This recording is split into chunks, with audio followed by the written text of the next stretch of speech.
Lord, come. Take up your holy throne.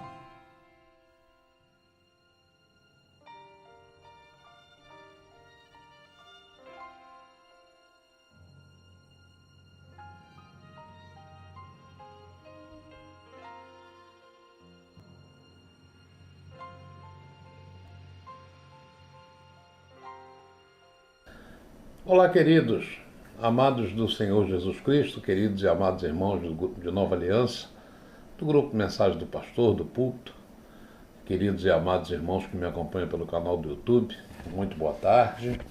Hoje, terça-feira, quero desejar a todos uma grande bênção de Deus, uma plenitude interior, paz interior, integridade física e espiritual. Amém, queridos?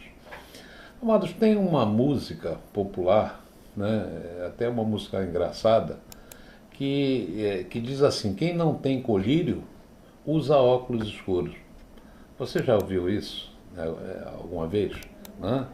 Pois é, hoje eu precisei colocar óculos para fazer aqui uma leitura, apesar de ter uma boa visão para longe. Depois que eu fiz a cirurgia de catarata, eu precisei fazer essa cirurgia, eu tirei os óculos para longe, a lente para longe, e fiquei com a lente para perto. Por que eu estou fazendo esse comentário? Eu estou fazendo esse comentário, lógico, sobre um foco físico, humano, mas eu queria comentar um pouquinho mais, levando isso como modelo para um comentário espiritual, e falando em visão, em olhos, em enxergar, eu lembrei do texto de Mateus 6, que diz que se nossos olhos forem bons, será como se todo o nosso corpo fosse iluminado, mas se ele for ruim, é como se ele andasse em trevas. Então Jesus diz isso lá em Mateus 6.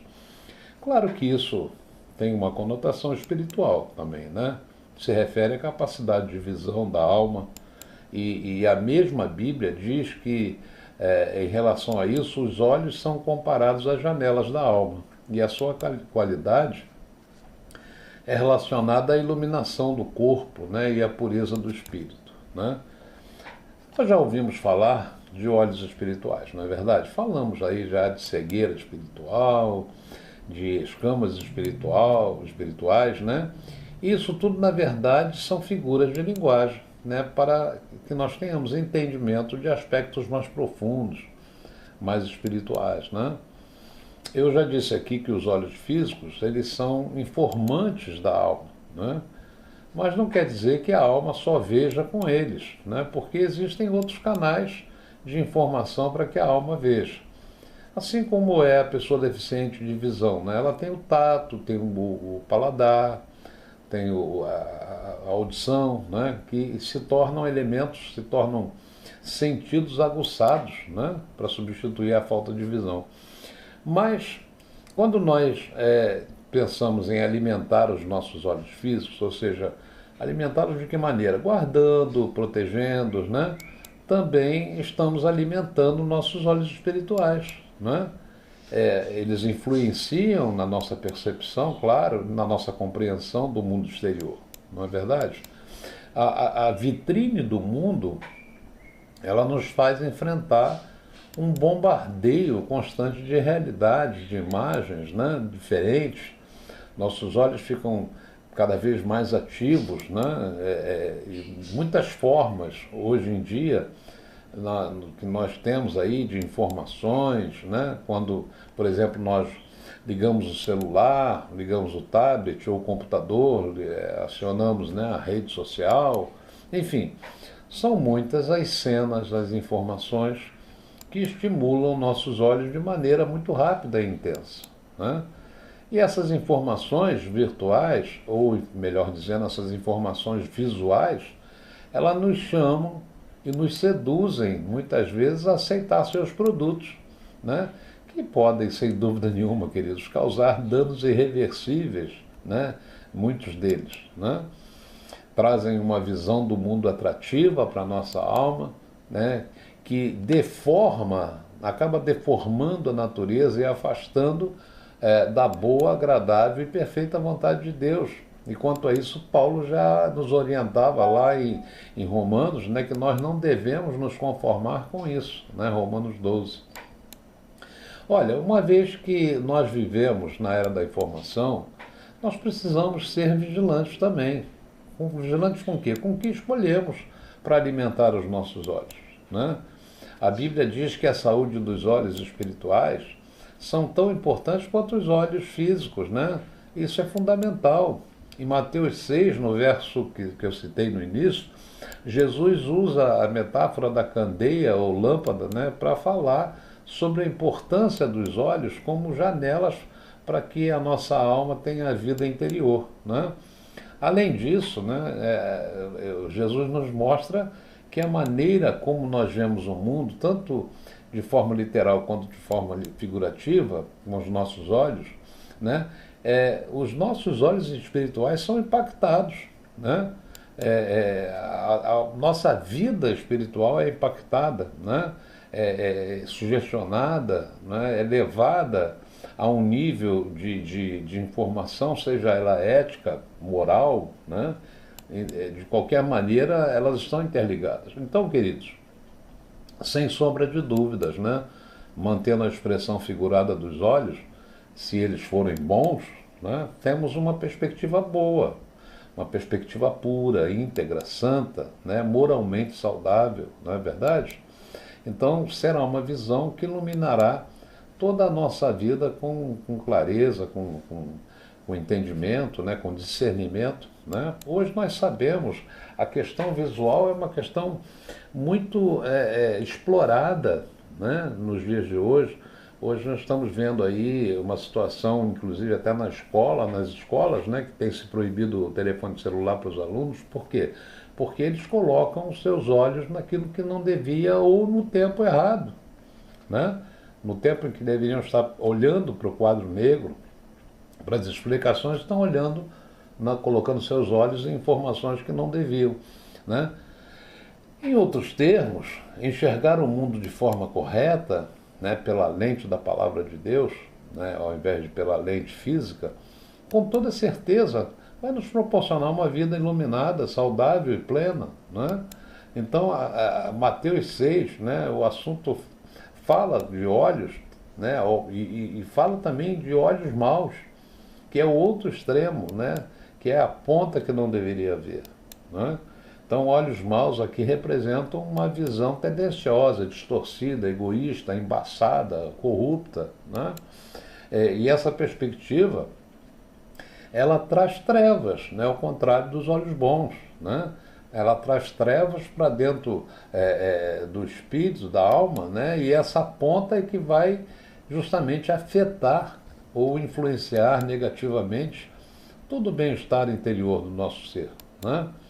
Então, agora como nós tratamos, por exemplo, eu falei que eu me submeti a uma cirurgia física, uma cirurgia de catarata, indo ao especialista, fazendo exames, né, buscando mitigar, né, o mal que estava na minha vista física, para poder enxergar.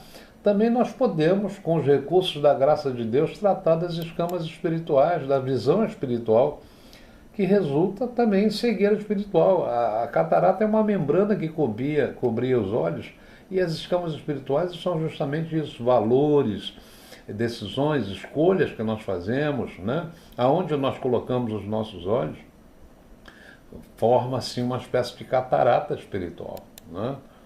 Então, em resumo, o que vemos e absorvermos dessa visão afeta profundamente a nossa mente, o nosso espírito, né? A nossa alma. Então, priorizando a saúde da visão da alma, nós podemos de imediato escolher aquilo que vamos contemplar, ou que podemos contemplar, né? E selecionar aquilo que é bom, aquilo que é agradável aos olhos de Deus, né? A Bíblia diz: agrada-te do Senhor e Ele satisfará os desejos do teu coração. Olha, tem um livro que o título dele chama-se Mente, Caráter e Personalidade. E nesse livro o autor nos lembra da importância de permitir que a graça de Deus que transforma o homem, que muda a mente do homem, tome posse completa de nossas faculdades mentais, né? Da nossa alma, do nosso centro, né? De pensamentos, de sentimentos, o nosso coração. Né? Então, nesse sentido, amados, contemplando, olhando para Jesus, que é o autor e consumador da nossa fé, nós somos transformados à sua semelhança. Né? Isso me lembra, uma vez lá no Pantanal, passeando lá com meu irmão, eu observei uma grande quantidade de aves avermelhadas, né, com as penas avermelhadas. E eu perguntei para ele, eu falei, puxa, que bonito, né? E ele falou, essas aves, o nome dela é colhereiro, né? Elas têm um bico assim, tipo uma colher, e elas têm aquelas penas avermelhadas porque elas comem, né, se alimentam de um crustáceo, tipo um caranguejinho de mangue, avermelhado. Né? Então, aquilo que a gente leva para o nosso organismo, né, que a gente come, influencia, né, nossa vida, né? Ou para bem ou para mal. A saúde dos olhos espirituais é crucial. E quando nós fechamos, né, os nossos olhos, ouvidos para o mundo, né, esse mundo que jaz no maligno, né, com certeza nós estamos nos livrando de certas patologias, se é que eu posso dizer assim, que afetam os olhos da alma. Né? Agora, ter olhos bons não significa se esconder das coisas tristes que fazem parte da realidade da vida humana.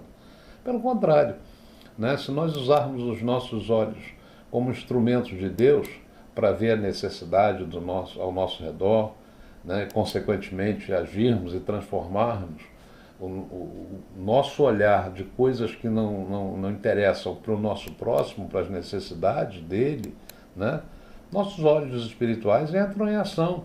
E aí, meu irmão, nós vamos enxergar o mundo com compaixão e amor de Deus. Né? Quando faz muito sol, por exemplo, e a claridade é intensa, prejudica, né, os nossos olhos, o que nós fazemos? Nós usamos lentes escuras para guardar a integridade dos olhos, não é assim? Então, a mesma coisa deve ser a palavra de Deus, deve ser o amor de Deus em nós, né, nos protegendo e nos dando condição de enxergar melhor as coisas.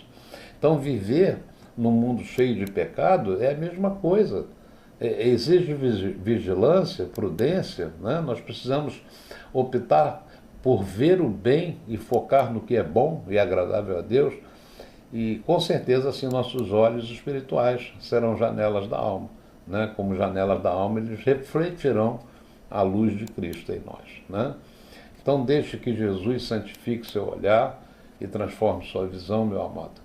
Olhe para o mundo com os olhos de Cristo e veja como isso pode mudar a sua vida e a vida de outros ao seu redor. A águia, né, é um símbolo da visão e percepção na Bíblia. Nós vemos isso lá em Isaías 40. Ela é uma ave que tem a sua visão aguçada, né, e representa a capacidade de perceber, de discernir as coisas de longe. Né? Enxergue bem, enxergue como a águia, né, como diz a palavra, uma visão além do alcance. Amém, queridos? Que Deus te abençoe, que Deus te dê cada vez mais saúde, né, de visão, visão física, é claro, né, e visão espiritual principalmente. Amém? Um beijo no teu coração, compartilhe essa mensagem com alguém, toque no sininho, inscreva-se nesse canal. Fica com Deus, queridos, até amanhã, em nome do Senhor Jesus. Amém?